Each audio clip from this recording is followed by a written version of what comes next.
Good evening, ladies and gentlemen. Welcome back to Codex. And tonight we've got another episode of Breaking the Code for you.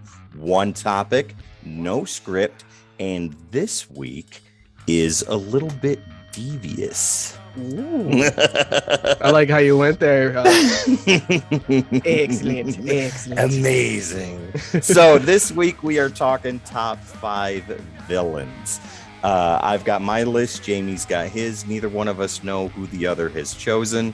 And we are going to go ahead and get right into this. Okay, so Jamie, when we did the top 5 heroes, we were kind of similar, I think, in some aspects of like who we chose and why we chose it and things like that. So I'm very curious to see what your top 5 villains are. I'm going to go ahead and start it off.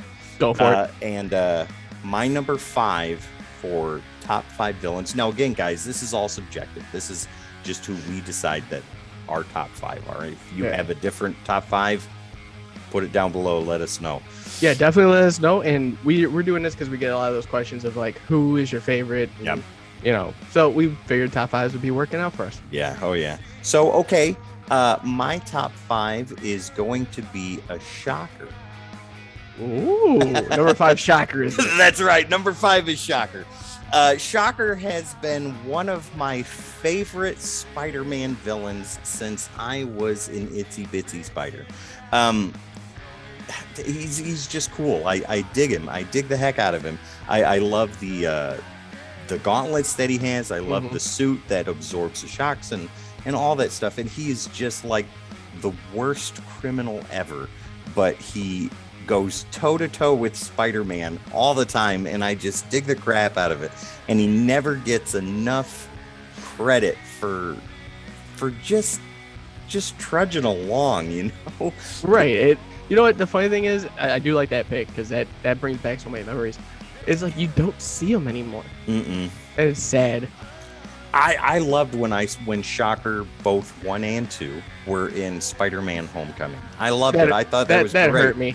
That one hurt. You're the new Shocker now. Come on, man. Shocker deserves a little bit more than that. He's like, I can get used to this. It's like, yeah, because you have weapons. I hope so. I hope. So yeah, number 5 for me is Shocker. Who do you have for your number 5? Oh boy. You know, you might be a little bit afraid after I tell you my number 5. But my number 5 is Sinestro. No kidding. Yeah, I was thinking he'd be Scarecrow. higher. You think he'd be higher? Well, yeah. But no, from the Sinestro Wars, all the feuds with all the lanterns and all kinds of lanterns. And he's got that I don't give up attitude. Yeah. You can't find another person like that. Like, he controls a world, like his own. Well, I mean, that core of the lanterns was created specifically for him, or he created it himself, right? Like, right. Yeah. He started with the yellow ring, and then it became more. Yeah. He had to harness the energy so that way he could give rings. Right. And just that fear alone, like, he's done so many great battles with Hal Jordan. I mean, it's countless. I could tell you, I probably couldn't, but like, I'd need my hands, my toes, and yours to tell you how many great battles he's had with them. I thinking about it, like Sinestro, you never really see him much beyond the Lantern comics. And I think that if they really put some serious effort into it, you could turn him into an epic level villain. You know what I mean? Yeah, and they've done that quite a few times where he's been at that mark but hasn't surpassed it. Right. So that's why he's number 5 on my list. Okay, fair enough. Okay, so Sinestro, number 5. You ready for number 4? I don't know. Do you know? Like, I felt like that's what we were going into. So my number 4 is part of a terrorist organization that never seems to win. And that would be Cobra Commander. As soon as you said terrorist organization, I was like our government or No, not ours. So Cobra Commander, right? When I was a kid, growing up, Cobra Commander, the dude that did the voice of Cobra Commander also did the voice of Starscream, and Cobra Commander is just one of those iconic villains that is really puffed up and full of pride and is very egocentric and all of that stuff up until a fist is raised to him, and then he cowers behind Tomax and Zaymont or Dr. Mindbender of all people, or Destro, and he cowers and points and says, "Go get him," and Cobra and all this other stuff. And I love Cobra Commander. I had some original artwork done not too long ago, and I asked my son which villain he would like to have on there, and his choice also was Cobra Commander. So when I get that in the mail, I'll show it to you guys so you can see it, but it looks absolutely amazing. So yeah, Cobra Commander, iconic villain, one of my favorites from when I was a kid, and dude can never catch a break, especially in the movie. Well, that's the thing. My only exposure to G.I. Joe, well, besides, growing up and seeing some of the cartoons, was the movies, because I never really got into the comics of them. Yeah. So those really didn't do him justice. But no, just hearing you talk about him, and we did Silent Interlude for the 3 episodes ago. I believe so. On the actual podcast, and I loved it. Like it looked awesome. It was cool. Like didn't even realize the snake eyes. Like it was great. Good time. We'll see, like in the animated movie for G.I. Joe, Cobra Commander, like right in the beginning, Serpentor is basically cussing him out and telling him how worthless and how pathetic he is. And Cobra Commander's standing there. Baroness is there, Dr. Mindbender, Zomax, Tamak, Zartan, and Destro, I believe. They're all standing there. And Cobra Commander's like, "Serpentor, you don't even know what you're talking about. Everybody behind me could tell you 100 different things of how awesome I am. Destro, why don't you go ahead and go first?" And Destro's like, "Yeah, he's a world-class buffoon. Screw that guy." And he's like, "Oh, crap. Baroness, tell Serpentor how good I am." And she goes into the same thing. And he's just like, "Oh, my God." It's hilarious. I love it. So, okay, Cobra Commander's my number 4. Who do you have for number 4? And at number 4 is some villain that I grew up on watching every week. I'm gonna. We're reading him right now, and we're gonna go with Lord Zedd. Lord Zedd, okay. Throwing a little bit of a curve in there. A couple of these are actually not Big 2 affiliated, so Zedd was unexpected. I dig that a lot. Zedd in the original show was more comical after his exposure. Him being written now is the most devious, downright evil villain you could ask for. Well, wasn't it in the Japanese version? He was a lot more aggressive. Yes. Right? Yeah. And they when they brought it over to the U.S., they wanted more of a, not slapstick. We don't want to say that. No, they just wanted it child friendly. Yes, and because that's what the Power Rangers win. They don't get stabbed. There's no blood, like that kind of thing. But there is sparks coming off a saber. Like, okay, I believe it. But yeah, in the comics right now, Lord Zedd is probably one of the most feared villains that I've seen in a while. Nice. And to learn his background more and seeing how he progressed into Zedd, it just makes it that much better. Yeah, there's a whole backstory to like he was human at first, or humanoid at first, and then whatever happened to him before peeled his skin away, left his brain exposed, and all of that stuff.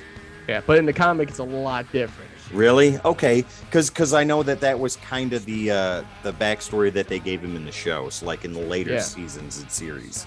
Well, for anyone that doesn't know, if you check out our review of issue 13 of Mighty Morphin and Power Rangers, you come to learn that Zedd was actually an Altarian warrior alongside Zordon, and grabbed the Zeo crystal barehanded because he didn't know what it would do, and melted his skin off and exposed his brain and wanted revenge. God almighty. Yeah, That just makes it even more now. That man needs it. And now he's got the chaos running through the veins. Like, and he's just nonstop evil. It's beautiful. That's like, they even amazing. make fun about it. They make fun about it in the book too. They're like, he never used to be this way. Would you consider Lord Zedd like the Doctor Doom of the Power Rangers universe, or Thanos, or something different? I would say more Thanos. Really? Okay. He's got, and I would say Thanos from the movie, not from the comic book. Gotcha. I would say well, everyone's like, Thanos is right. There's a part in the new Mighty Morphin last issue where he made a part of Angel Grove. Perfect. There's no bother. There's no chaos. There's no violence. There's no nothing. Everyone's fine.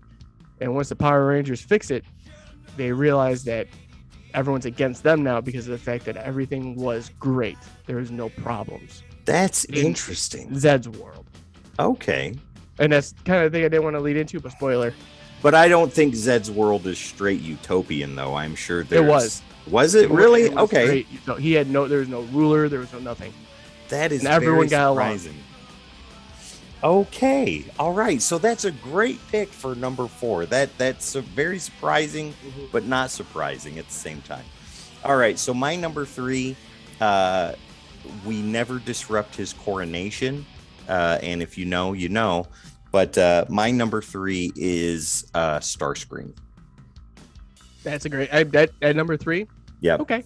Yeah, Starscream. So, yeah, with Starscream, once again, you know, the classic villain that boasts and is egotistical and prideful. Basically, the Cobra Commander of Transformers. And he could never catch a break. Megatron's always getting in the way of his schemes and all that stuff, but I really dig him. I really dig Starscream, and when you think about Transformers, at least with Decepticons, one of the first ones that comes to mind is Starscream. I mean, Megatron and all that stuff, but Starscream is iconic. The F-15 fighter jet, and even in the movies, like the Michael Bay formers. Michael Bay formers. Yeah, Starscream was all right in there. You know, it's the F-22, which was really cool. I dug that, the modern take. And all that stuff, and the way that he acted in the movies was pretty neat. I really enjoyed that. But yeah, Starscream number 3. He's going to get a better break than Cobra Commander. Yeah. So, who do you have for number 3? Number 3, I have the man that The Rock is going to change to DC's land of hierarchy with, and I'm going with Black Adam. That is wonderful. I think that Black Adam, even though right now he's getting played into the Justice League by Bendis, which is going okay at the moment because he's better at teams, by the way. Side tangent. We Bendis talked about teams this than he is on solo characters. Yep. But we're going to exclude the team right now with Black Adam on it. But earlier, Black Adam just ripping people in half, ruling conduct with an iron fist, literally. Like, you do something wrong, your ligaments are going to be in half or on the other side of the world. He's given so much to Shazam. He's given problems with Superman, the whole Justice League. I mean, if you think about it, even in Forever Evil, they wanted him because they're like, we need the toughest guy. And then he got his jaw broke and finally was able to say like Shazam, and he is just downright gritty. Well, willing to do whatever to fight, and I was gonna say just the most violent one. Correct me if I'm wrong on the series. I might be wrong, but it's I think it's Countdown, or it might be 52. It's either both of them or Countdown, but where he's pretty much left alone. He has ISIS and he's living his best 52. life.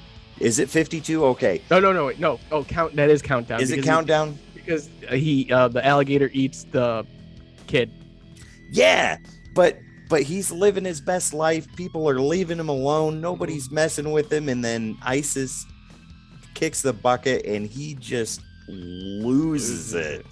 And that's where you had, like, in the middle of Countdown, they took a break for about 4 issues and did World War III, and that's just Black Adam tearing the place apart. Yes, it's just ungrueling, no holds bar with him, and it's No. just amazing to see every time. Jeez, I can't wait to see what The Rock does with Black Adam. Hopefully, something great. Like he's got to look like this though. If you watch that 30-second trailer, he does do the like the little eyebrow thing. Oh my God, he can't. And then like not holding them up. Oh if he doesn't rock bottom somebody in there and what with lightning going through his fingers, because he is the most electrifying man now. Yeah, that's very true. In DCU entertainment. That's horrible. Yeah, can't trademark that though. No. Okay, so we have Black Adam for number 3. All right, so my number 2. This guy deserves the number 1, but I think there's somebody better. I don't know who you got, so I can't really say much. So if it was me, I could say no. My number 2 is Thanos. Oh, okay. Yeah, that's my number 2. I think he is one of the greatest villains the Marvel Universe has ever faced, ever come across. Right. Let's take the cinematic universe first, right? Thanos in the cinematic universe was disastrous. Mm-hmm. And dude just went from one sector of space to another and took whatever he wanted, and nobody could stop him.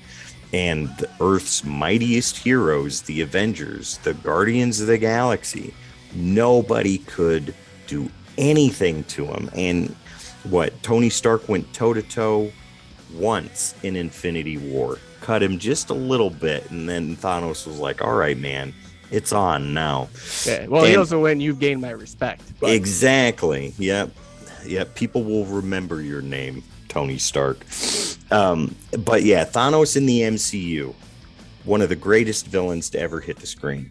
Now, as far as comic books go, in 616, I mean, Infinity Gauntlet is hands down one of the best series ever put to paper.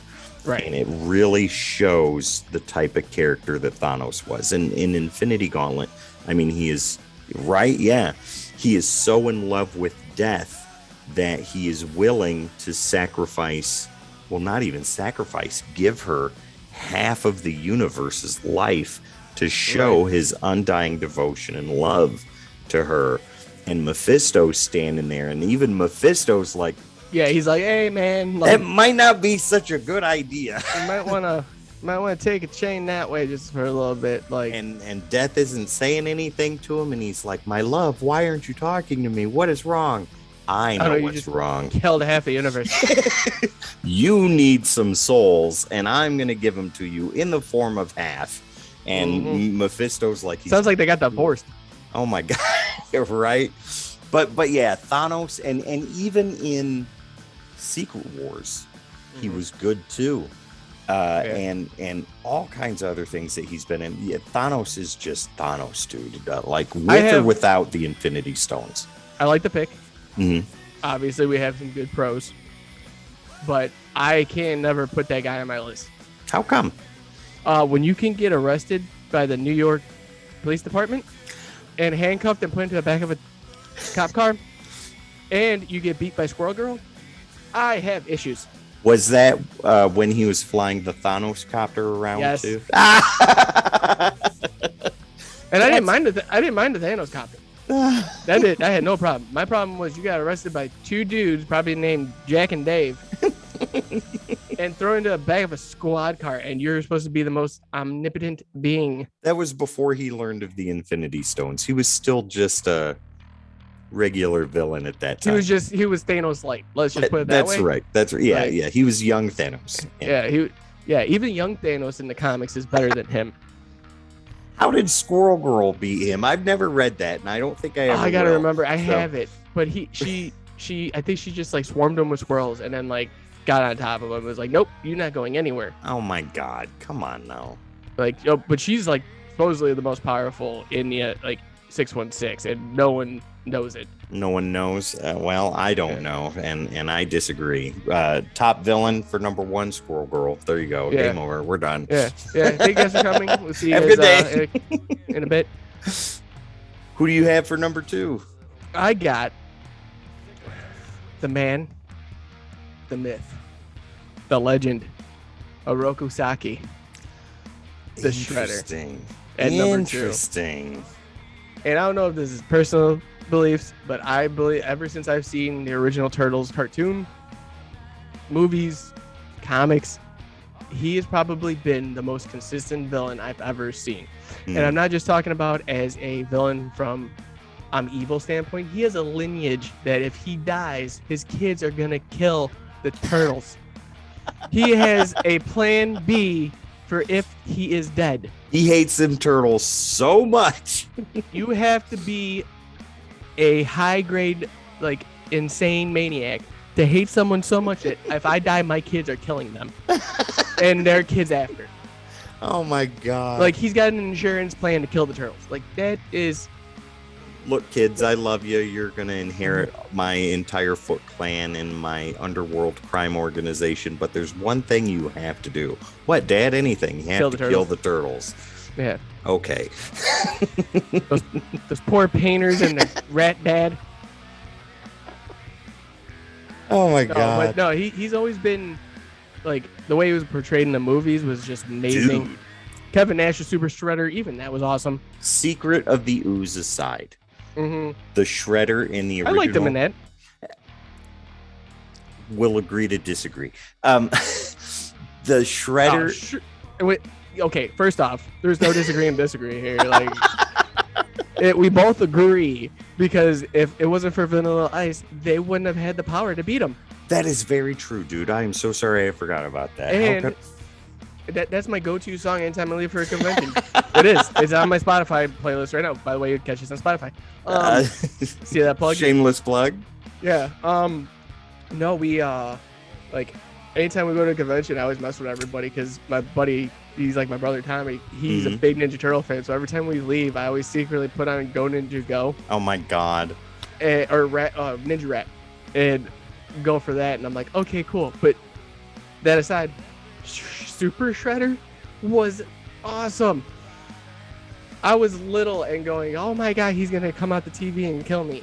The Shredder in the first one, though, Darth Vader level, right? Yes. Because when he's standing there and you really see him for the first time when he calls everybody into that hall, right? And he's standing there and he gives the bandana to the one newest member of the Foot Clan, and then he's talking about the turtles and talking about these new things that are out there that could stop us and all that stuff. And just the way that he's talking and the way he's presenting himself, you're like, dude, this guy means business. And then on the rooftop when they were fighting, he just took them all out one by one, and then all four of them at the same time. Like, get out of here with that. No, it's the same way in the comics. He stole that maniacal villain, and it's just he has, like, I'm trying to think, like the lineage from him when he goes back with Splinter. It's never going to end, and no matter what we do, his kids are showing up in the last round, and isn't it his son? Yes. Yeah. And they're showing up in the current main storyline too, and we're seeing that transition. It's like you can't get. It's like a bad infection you just can't get rid of. No kidding. Did you read him in Batman versus TMNT? Yes. Even in that medium, he was just like, I'm taking out everything. When Batman and Shredder fought, I was like, dude, Shredder owned. He like Batman was holding back at first, and I think Shredder was doing the same thing. And then as the panels kept going, they progressively got more intense. Yes.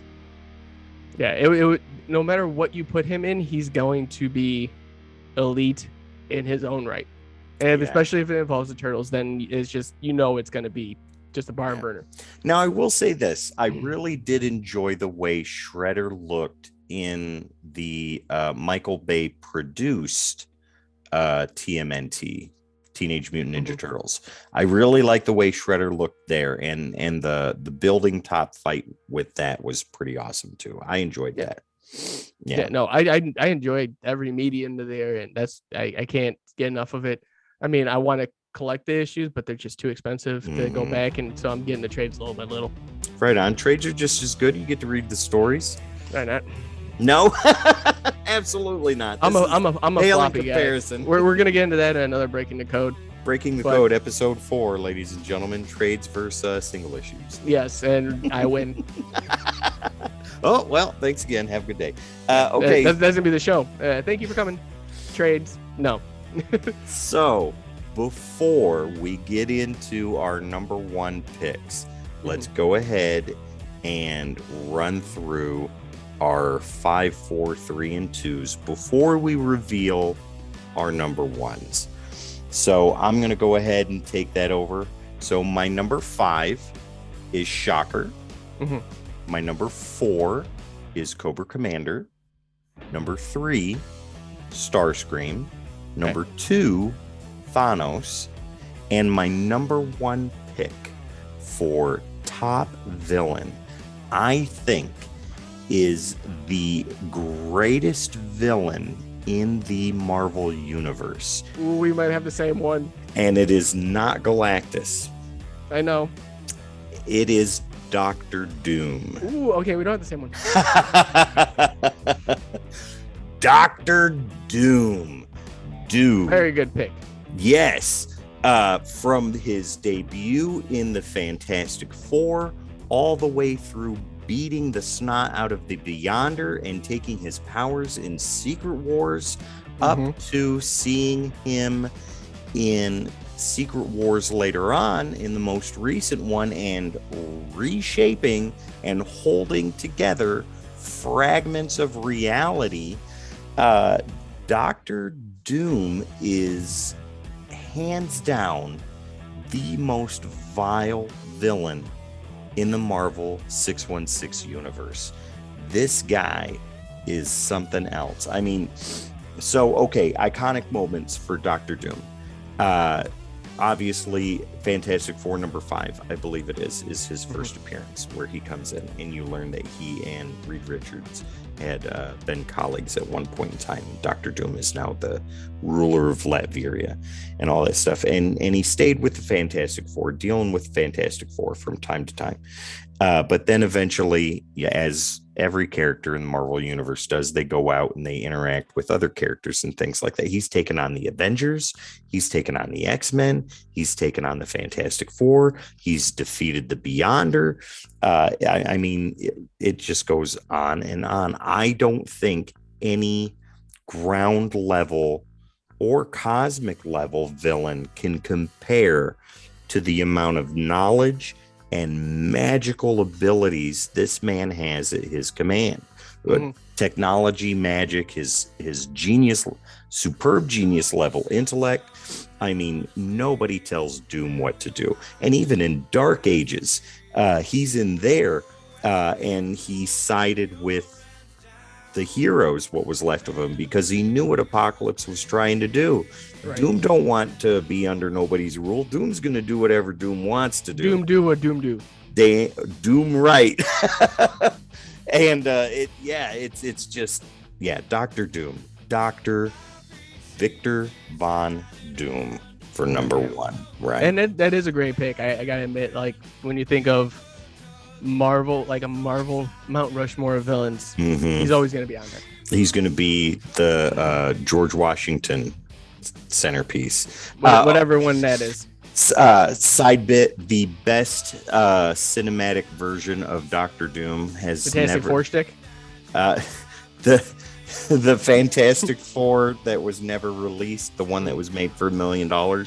If you've never seen it, I'll put a picture up of it in this video so that way you guys can see how wonderful and comic accurate that costume is.